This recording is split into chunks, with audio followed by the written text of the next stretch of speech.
Now the Lord said to Abram, "Go from your country and your kindred and your father's house to the land that I will show you, and I will make of you a great nation, and I will bless you and make your name great, so that you will be a blessing.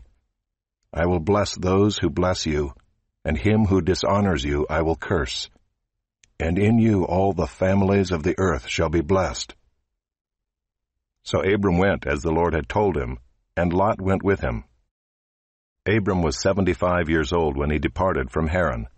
And Abram took Sarai his wife, and Lot his brother's son, and all their possessions that they had gathered, and the people that they had acquired in Haran, and they set out to go to the land of Canaan.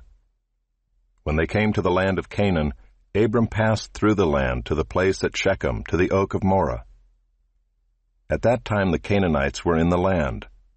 Then the Lord appeared to Abram and said, "To your offspring I will give this land."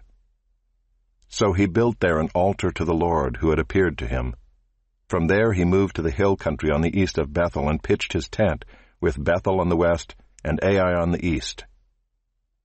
And there he built an altar to the Lord and called upon the name of the Lord.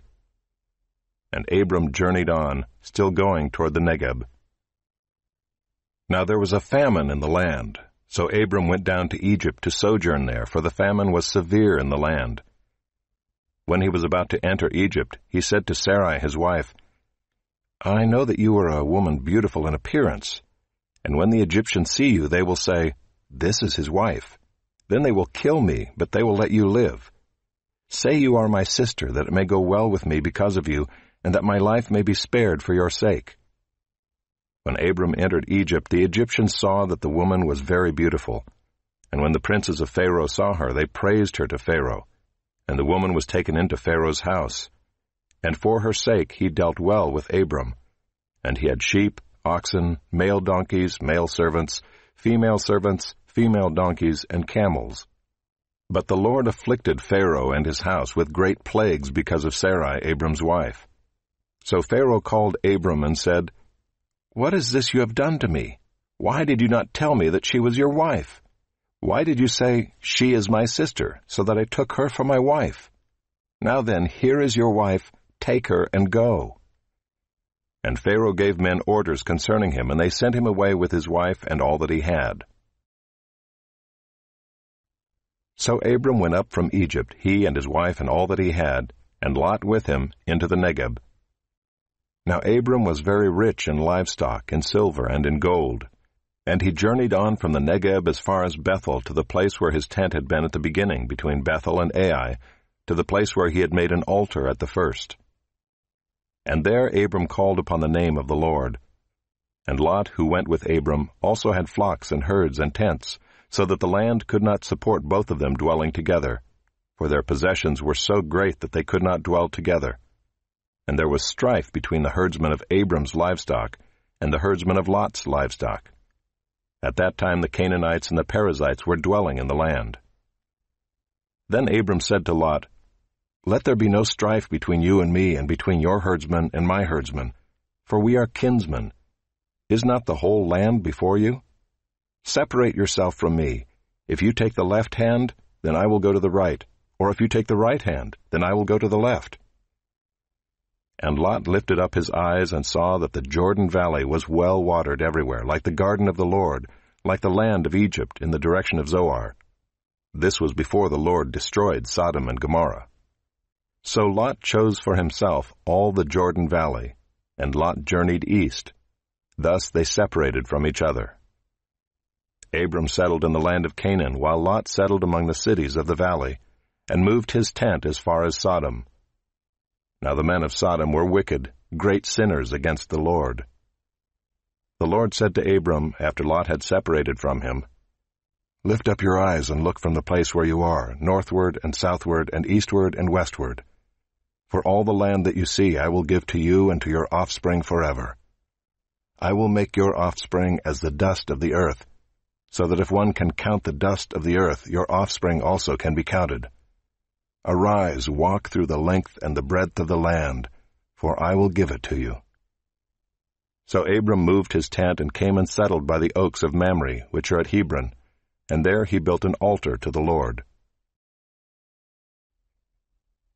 In the days of Amraphel king of Shinar, Arioch king of Elasar, Chedorlaomer king of Elam, and Tidal king of Goyim, these kings made war with Bera king of Sodom, Birsha king of Gomorrah, Shinab king of Admah, Shemeber king of Zeboim, and the king of Bela, that is Zoar. And all these joined forces in the valley of Siddim, that is, the Salt Sea. 12 years they had served Chedorlaomer, but in the 13th year they rebelled. In the 14th year, Chedorlaomer and the kings who were with him came and defeated the Rephaim in Ashtaroth-Karnaim, the Zuzim in Ham, the Emim in Sheva-Kiriathaim, and the Horites in their hill country of Seir as far as El-Paran on the border of the wilderness. Then they turned back and came to En-Mishpat, that is Kadesh, and defeated all the country of the Amalekites and also the Amorites who were dwelling in Hazazon-Tamar. Then the king of Sodom, the king of Gomorrah, the king of Admah, the king of Zeboim, and the king of Bela, that is Zoar, went out, and they joined battle in the valley of Siddim with Chedorlaomer king of Elam, Tidal king of Goyim, Amraphel king of Shinar, and Arioch king of Elasar, 4 kings against 5. Now the valley of Siddim was full of bitumen pits, and as the kings of Sodom and Gomorrah fled, some fell into them, and the rest fled to the hill country. So the enemy took all the possessions of Sodom and Gomorrah, and all their provisions, and went their way. They also took Lot, the son of Abram's brother, who was dwelling in Sodom, and his possessions, and went their way. Then one who had escaped came and told Abram the Hebrew, who was living by the oaks of Mamre the Amorite, brother of Eshcol and of Aner. These were allies of Abram.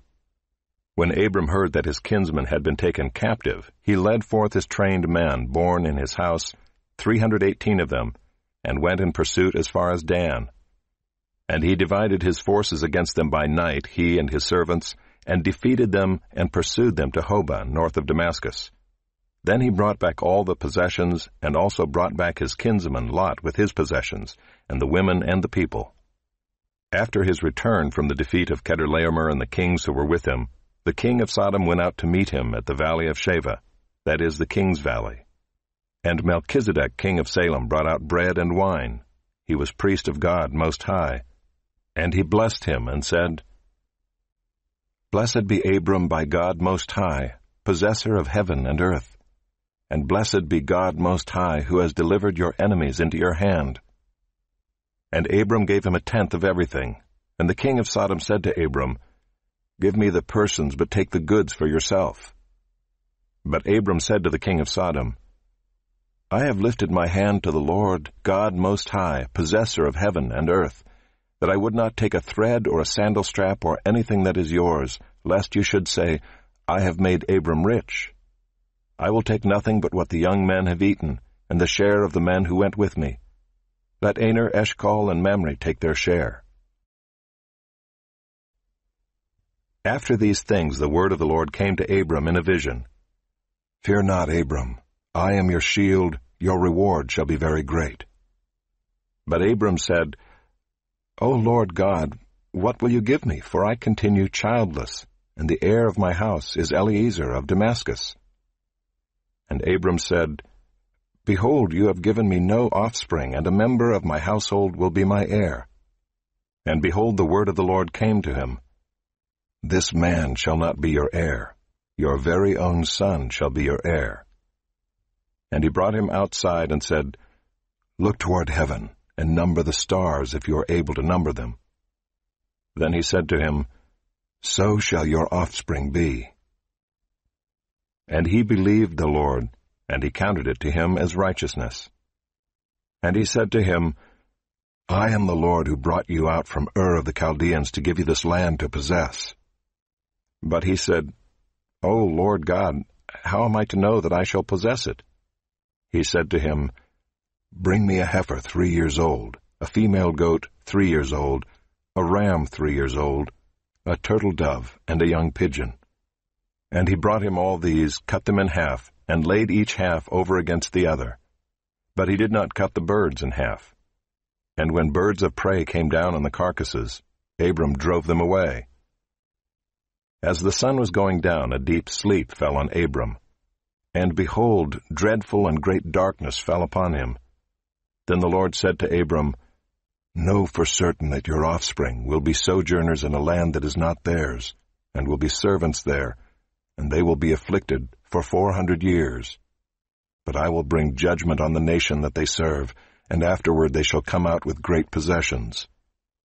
As for you, you shall go to your fathers in peace. You shall be buried in a good old age.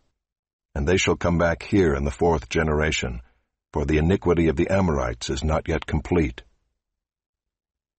When the sun had gone down and it was dark, behold, a smoking fire pot and a flaming torch passed between these pieces.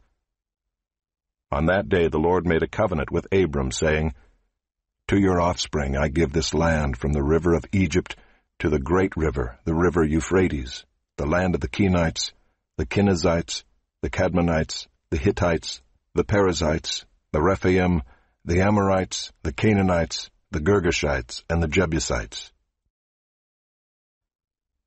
Now Sarai, Abram's wife, had borne him no children. She had a female Egyptian servant whose name was Hagar. And Sarai said to Abram, "Behold now, the Lord has prevented me from bearing children. Go in to my servant. It may be that I shall obtain children by her." And Abram listened to the voice of Sarai. So after Abram had lived 10 years in the land of Canaan, Sarai, Abram's wife, took Hagar the Egyptian, her servant, and gave her to Abram her husband as a wife. And he went in to Hagar, and she conceived. And when she saw that she had conceived, she looked with contempt on her mistress. And Sarai said to Abram, "May the wrong done to me be on you. I gave my servant to your embrace, and when she saw that she had conceived, she looked on me with contempt. May the Lord judge between you and me." But Abram said to Sarai, "Behold, your servant is in your power. Do to her as you please." Then Sarai dealt harshly with her, and she fled from her. The angel of the Lord found her by a spring of water in the wilderness, the spring on the way to Shur. And he said, "Hagar, servant of Sarai, where have you come from, and where are you going?" She said, "I am fleeing from my mistress Sarai." The angel of the Lord said to her, "Return to your mistress and submit to her." The angel of the Lord also said to her, "I will surely multiply your offspring, so that they cannot be numbered for multitude." And the angel of the Lord said to her, "Behold, you are pregnant, and shall bear a son. You shall call his name Ishmael, because the Lord has listened to your affliction. He shall be a wild donkey of a man, his hand against everyone, and everyone's hand against him, and he shall dwell over against all his kinsmen." So she called the name of the Lord who spoke to her, "You are a God of seeing," for she said, "Truly here I have seen him who looks after me." Therefore the well was named Bir Lahairoi. It lies between Kadesh and Bered. And Hagar bore Abram a son, and Abram called the name of his son, whom Hagar bore, Ishmael. Abram was 86 years old when Hagar bore Ishmael to Abram. When Abram was 99 years old, the Lord appeared to Abram and said to him, "I am God Almighty. Walk before me and be blameless, that I may make my covenant between me and you, and may multiply you greatly." Then Abram fell on his face.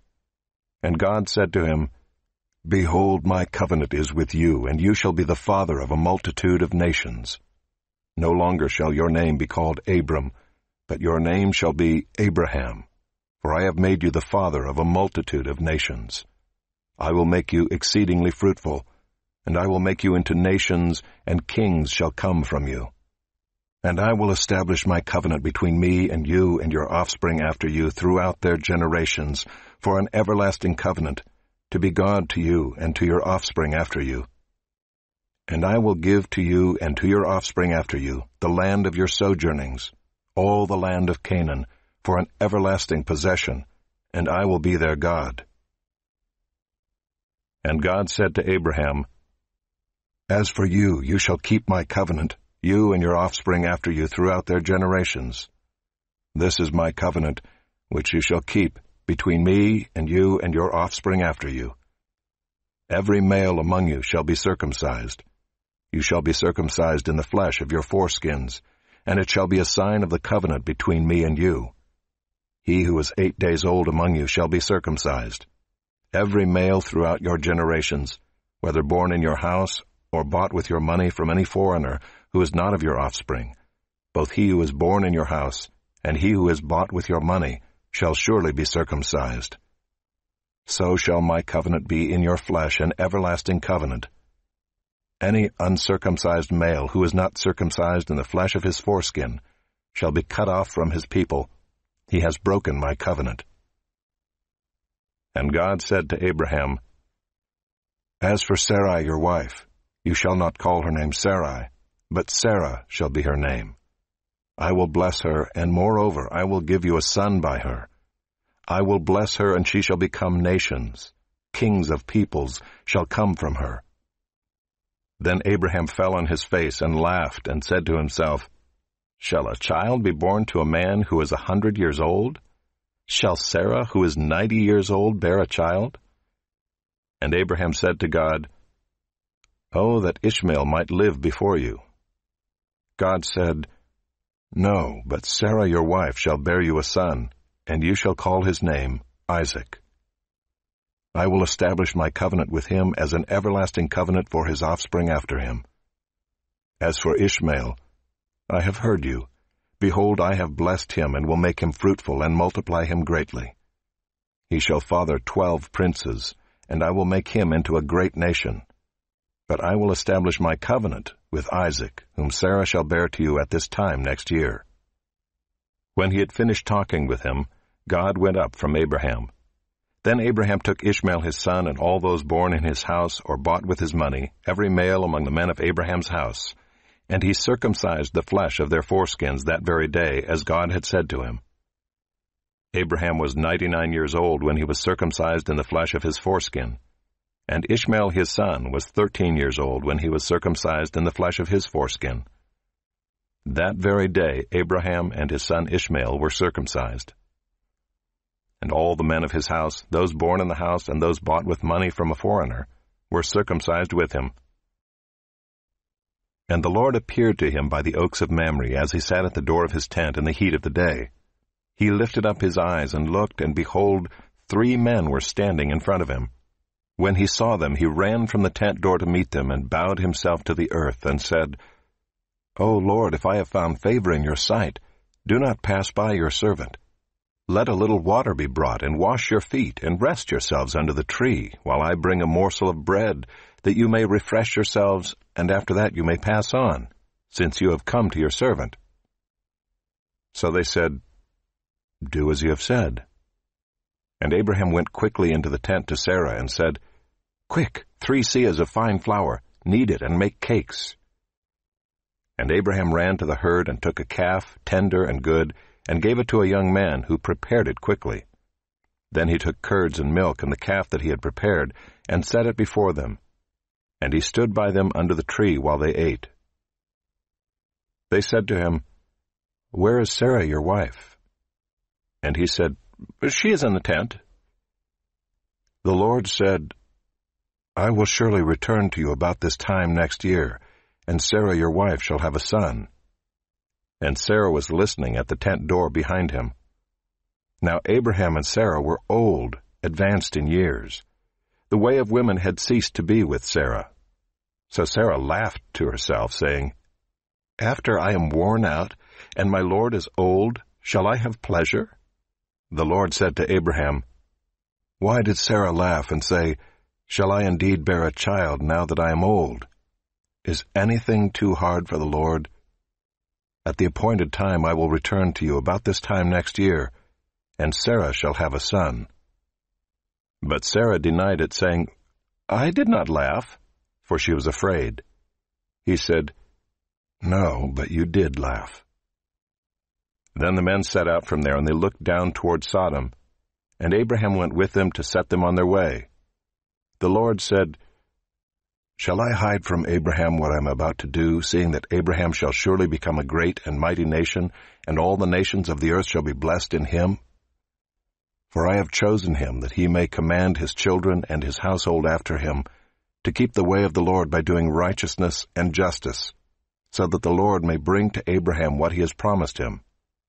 Then the Lord said, "Because the outcry against Sodom and Gomorrah is great, and their sin is very grave, I will go down to see whether they have done altogether according to the outcry that has come to me, and if not, I will know." So the men turned from there and went toward Sodom, but Abraham still stood before the Lord. Then Abraham drew near and said, "Will you indeed sweep away the righteous with the wicked? Suppose there are 50 righteous within the city. Will you then sweep away the place and not spare it for the 50 righteous who are in it? Far be it from you to do such a thing, to put the righteous to death with the wicked, so that the righteous fare as the wicked. Far be that from you. Shall not the judge of all the earth do what is just?" And the Lord said, "If I find at Sodom 50 righteous in the city, I will spare the whole place for their sake." Abraham answered and said, "Behold, I have undertaken to speak to the Lord, I who am but dust and ashes. Suppose 5 of the 50 righteous are lacking. Will you destroy the whole city for lack of 5? And he said, "I will not destroy it if I find 45 there." Again he spoke to him and said, "Suppose 40 are found there." He answered, "For the sake of 40 I will not do it." Then he said, "Oh, let not the Lord be angry, and I will speak. Suppose 30 are found there." He answered, "I will not do it if I find 30 there." He said, "Behold, I have undertaken to speak to the Lord. Suppose 20 are found there." He answered, "For the sake of 20 I will not destroy it." Then he said, "Oh, let not the Lord be angry, and I will speak again, but this once. Suppose 10 are found there." He answered, "For the sake of 10 I will not destroy it." And the Lord went his way when he had finished speaking to Abraham, and Abraham returned to his place. The 2 angels came to Sodom in the evening, and Lot was sitting in the gate of Sodom. When Lot saw them, he rose to meet them and bowed himself with his face to the earth and said, "My lords, please turn aside to your servant's house and spend the night and wash your feet. Then you may rise up early and go on your way." They said, "No, we will spend the night in the town square." But he pressed them strongly, so they turned aside to him and entered his house. And he made them a feast and baked unleavened bread, and they ate. But before they lay down, the men of the city, the men of Sodom, both young and old, all the people to the last man, surrounded the house. And they called to Lot, "Where are the men who came to you tonight? Bring them out to us, that we may know them." Lot went out to the men at the entrance, shut the door after him, and said, "I beg you, my brothers, do not act so wickedly. Behold, I have 2 daughters who have not known any man. Let me bring them out to you, and do to them as you please. Only do nothing to these men, for they have come under the shelter of my roof." But they said, "Stand back." And they said, "This fellow came to sojourn, and he has become the judge. Now we will deal worse with you than with them." Then they pressed hard against the man Lot, and drew near to break the door down. But the men reached out their hands and brought Lot into the house with them and shut the door. And they struck with blindness the men who were at the entrance of the house, both small and great, so that they wore themselves out groping for the door. Then the men said to Lot, "Have you anyone else here?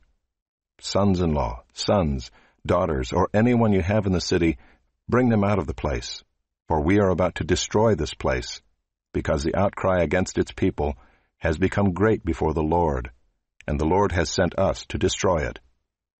So Lot went out and said to his sons-in-law who were to marry his daughters, "Up, get out of this place, for the Lord is about to destroy the city." But he seemed to his sons-in-law to be jesting. As morning dawned, the angels urged Lot, saying, "Up, take your wife and your 2 daughters who are here, lest you be swept away in the punishment of the city." But he lingered. So the men seized him and his wife and his 2 daughters by the hand, the Lord being merciful to him, and they brought him out and set him outside the city.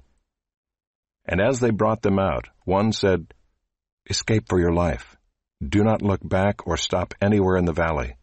Escape to the hills, lest you be swept away." And Lot said to them, "Oh, no, my lords. Behold, your servant has found favor in your sight, and you have shown me great kindness in saving my life. But I cannot escape to the hills, lest the disaster overtake me and I die. Behold, this city is near enough to flee to, and it is a little one. Let me escape there. Is it not a little one? And my life will be saved." He said to him, "Behold, I grant you this favor also, that I will not overthrow the city of which you have spoken. Escape there quickly, for I can do nothing till you arrive there." Therefore the name of the city was called Zoar. The sun had risen on the earth when Lot came to Zoar. Then the Lord rained on Sodom and Gomorrah sulfur and fire from the Lord out of heaven. And he overthrew those cities and all the valley and all the inhabitants of the cities and what grew on the ground. But Lot's wife behind him looked back, and she became a pillar of salt. And Abraham went early in the morning to the place where he had stood before the Lord. And he looked down toward Sodom and Gomorrah and toward all the land of the valley. And he looked, and behold, the smoke of the land went up like the smoke of a furnace. So it was that when God destroyed the cities of the valley, God remembered Abraham and sent Lot out of the midst of the overthrow when he overthrew the cities in which Lot had lived. From there Abraham journeyed toward the territory of the Negeb, and lived between Kadesh and Shur. And he sojourned in Gerar. And Abraham said of Sarah his wife, "She is my sister." And Abimelech king of Gerar sent and took Sarah. But God came to Abimelech in a dream by night, and said to him, "Behold, you are a dead man because of the woman whom you have taken, for she is a man's wife." Now Abimelech had not approached her, so he said, "Lord, will you kill an innocent people? Did he not himself say to me, 'She is my sister'? And she herself said, 'He is my brother.' In the integrity of my heart and the innocence of my hands I have done this." Then God said to him in the dream, "Yes, I know that you have done this in the integrity of your heart, and it was I who kept you from sinning against me. Therefore I did not let you touch her. Now then, return the man's wife, for he is a prophet, so that he will pray for you, and you shall live. But if you do not return her, know that you shall surely die, you and all who are yours." So Abimelech rose early in the morning and called all his servants and told them all these things. And the men were very much afraid. Then Abimelech called Abraham and said to him, "What have you done to us? And how have I sinned against you, that you have brought on me and my kingdom a great sin? You have done to me things that ought not to be done." And Abimelech said to Abraham, "What did you see that you did this thing?" Abraham said, "I did it because I thought, there is no fear of God at all in this place, and they will kill me because of my wife. Besides, she is indeed my sister, the daughter of my father, though not the daughter of my mother, and she became my wife. And when God caused me to wander from my father's house, I said to her, 'This is the kindness you must do me. At every place to which we come, say of me, He is my brother.'" Then Abimelech took sheep and oxen and male servants and female servants, and gave them to Abraham, and returned Sarah his wife to him. And Abimelech said, "Behold, my land is before you. Dwell where it pleases you." To Sarah he said, "Behold, I have given your brother 1,000 pieces of silver. It is a sign of your innocence in the eyes of all who are with you, and before everyone you are vindicated." Then Abraham prayed to God, and God healed Abimelech, and also healed his wife and female slaves, so that they bore children. For the Lord had closed all the wombs of the house of Abimelech because of Sarah, Abraham's wife.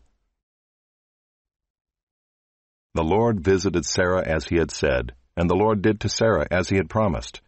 And Sarah conceived and bore Abraham a son in his old age at the time of which God had spoken to him. Abraham called the name of his son who was born to him, whom Sarah bore him, Isaac. And Abraham circumcised his son Isaac when he was 8 days old, as God had commanded him. Abraham was 100 years old when his son Isaac was born to him. And Sarah said, "God has made laughter for me. Everyone who hears will laugh over me." And she said, "Who would have said to Abraham that Sarah would nurse children? Yet I have borne him a son in his old age." And the child grew and was weaned. And Abraham made a great feast on the day that Isaac was weaned.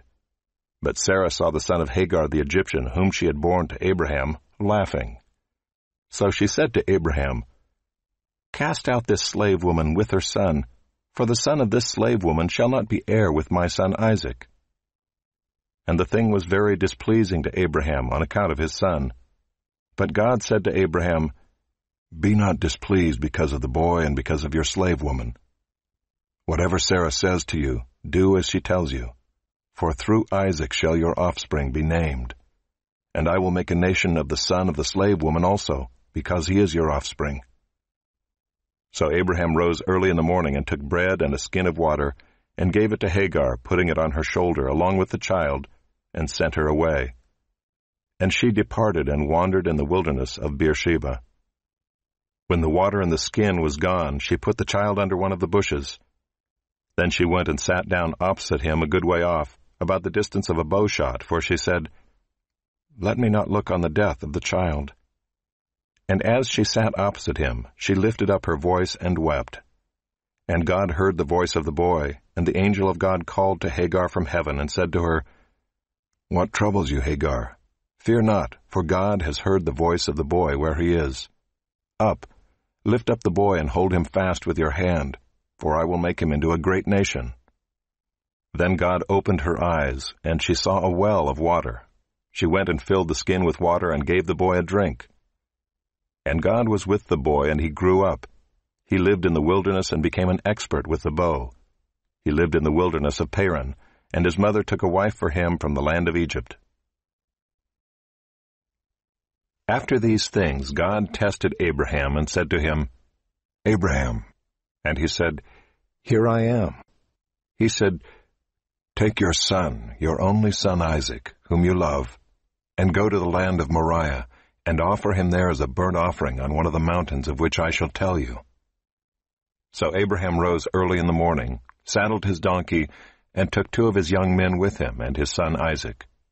And he cut the wood for the burnt offering, and arose and went to the place of which God had told him. On the 3rd day Abraham lifted up his eyes and saw the place from afar. Then Abraham said to his young men, "Stay here with the donkey. I and the boy will go over there and worship and come again to you." And Abraham took the wood of the burnt offering and laid it on Isaac his son. And he took in his hand the fire and the knife. So they went both of them together. And Isaac said to his father Abraham, "My father." And he said, "Here I am, my son." He said, "Behold the fire and the wood, but where is the lamb for a burnt offering?"